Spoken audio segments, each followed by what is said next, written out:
কি হয়েছে তোর? আমি ইউরোপ যাইম, দালার লগে আলাপ করে আইছি। 12 লাখ টাকা লাগবো, 12 লাখ টাকা বা করে দেব, বিদেশ যাম। তুই এই বিদেশ লাগিয়া তুই 3 দিন ধরে করে ভাত খাস না। তুই কি আগে ভাত খাওয়া বলতাছি? এই বিদেশের হট্টা সব রেলো বৈধ, বাঁচবে না মরবে এটা কিন্তু গ্যারান্টি নাই। এটা ভাগলাম তুই আগে ভাত খাওয়া যা।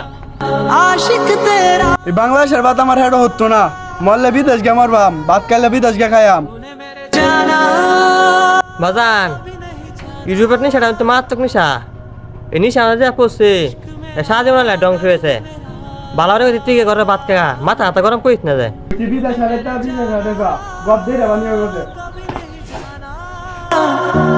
इश्क मेरा दर्द मेरा आशिक तेरा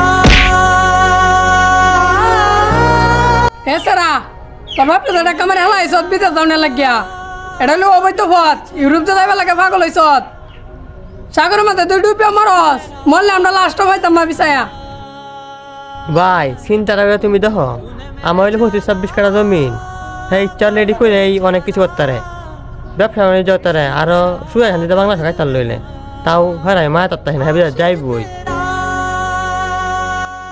ওনারা গা সারিস তাড়াতাড়ি মাপসা। तूने मेरे जाना আব্বা আমার ক্ষমা করে দাও, যা করছি ভুল করছি। আমি আজ জীবন বিদেশের নাম লইতাম না। ভাই শুরু মানুষের তো একটা ভুল করেছি, ক্ষমা করে দেব। একটু তুই হুতে তো ক্ষমা করলাম, যা ভাত খাই গেছে। ভাই তা আমি যাই গিয়া, তুমিও কা সারা লাগা ভাত খাওয়া। আচ্ছা ভাই ঠিক আছে। दर्द मेरा आशिक